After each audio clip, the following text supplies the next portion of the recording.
What's happening? I'm Brian Tong, and welcome to the Apple Bite for all the good and bad inside the world of Apple. Plus, we got a little some special for you at the end of the show. Now it's finally official. Apple has sent out their invite for the anticipated September 12th event with the title, It's Almost Here.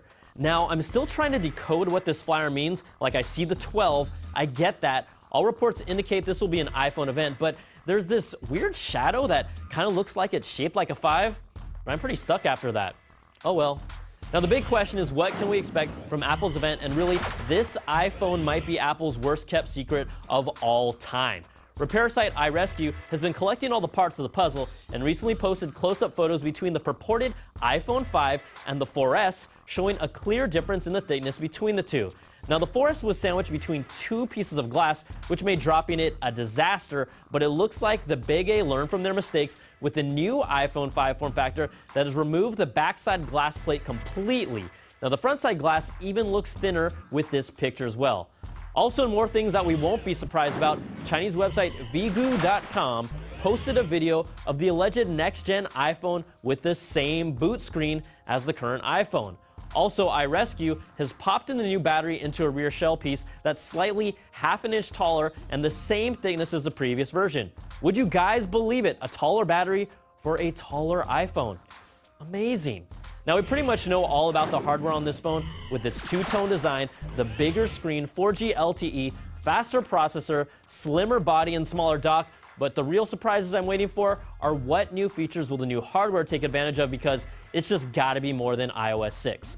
Especially with the competition heating up with the latest Nokia Lumia 920 Windows Phone 8 flagship phone that includes wireless charging. And really, guys, this is going to be a big deal in the next few years with businesses like Virgin Atlantic, Coffee Bean, Tea and Leaf, airports, and even Jay-Z's 40/40 Club. They're bringing wireless charging, and if Jay-Z's doing it, then everyone's doing it, right? All right, now we know a lot of people are waiting for the big fruit, and Apple's going to sell boatloads of the iPhone 5, but the competition is really fierce right now.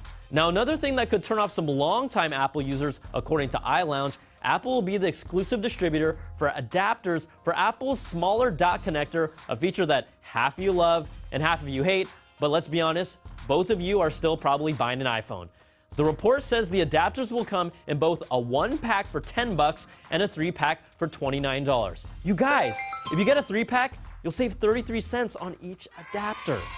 Now, we're also expecting to see Apple introduce updates to the iPod line, with the iPod Nano and iPod Touch already being rumored for new refreshes. It also looks like the iPads will be getting their own event in October, and this is really time for the iPhone to shine. Now, we're ready and waiting for September 12th, so bring it on, Apple. Now, in some not-so-juicy but important news, earlier in the week, the hacking group AntiSec released more than 1 million Apple unique device identifiers. It's the ID code that represents your iPhone or iPad that they obtained by allegedly breaching an FBI-owned laptop. Now, the FBI responded by shooting down those claims, saying they never collected the information in the first place, and the computer that AntiSec says they took the data from was never hacked. AntiSec has then since backed off on their claim that it was an FBI laptop and implied that a common app installed on those phones may be the culprit, and they're planning on releasing more info later. Now, Apple's 15-inch Retina display MacBook Pro is now in stock at the Apple Store after previous delays of several weeks, but it doesn't really mean that right now is a good time to get one. Now, a few of you, the Apple biters, have written into the show with the Retina display MacBook Pro having image retention or display burn-in issues. And this might be for a small minority, but a support thread with over 1,900 comments points to Retina display screens that were produced by LG having the issue compared to the Samsung-produced screens that are not exhibiting the problem.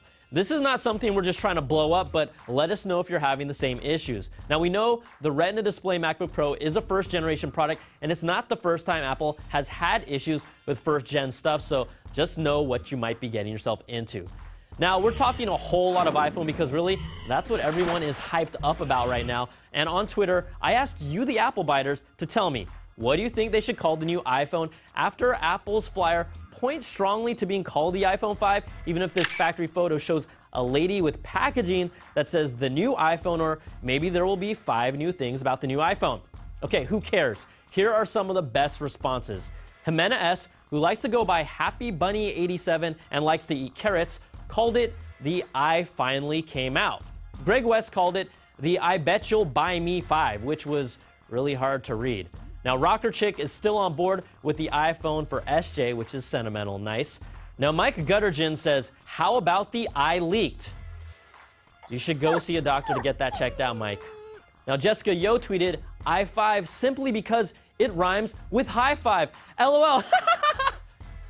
The disturbing thing is that she wasn't the only one who wrote us with that idea or a person who laughed at their own idea. All right, guys, congrats to you all, and we'll be sending a $20 gift card from our good friends at Jealous Skin your way. But really, you know what I would call it? And no, it's not the Phone 5, which they should do. I think they should really call it the iPhone 5. So I could do this. The remix. Y'all beat him in the studio. 5 on it. Sam, so you better pay up, man. We creeping in. iPhone 5 on anything, man. We got the Tim Cook. We got the Phil Schiller. Skyforce Saw. Yo, what's going on, yo, BTZ. Apple Bite. Remix. Let's go. iPhone 5 on it. It's just not a mystery. iPhone 5 on it. Got them parts from the Chinese. iPhone 5 on it. You bring that 4G LTE. iPhone 5 on it. With the longer 4 screen. iPhone 5 on it. You got that dock. It's mini. iPhone 5 on it. FaceTime sucks on AT&T. iPhone 5 on it. With that sleeker, sexy body. iPhone 5 on it. Licked my phone, thought it was a she.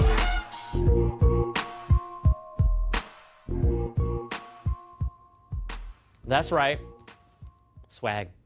All right, that's going to do it for this week's show. The 200th episode Applebite Party is going down this Friday. We'll have highlights from it. Keep sending me your emails to theapplebite@cnet.com. I'm Brian Tong. Thanks for watching, and we'll see you next week when we'll all find out about the new shiny toys on the Applebite.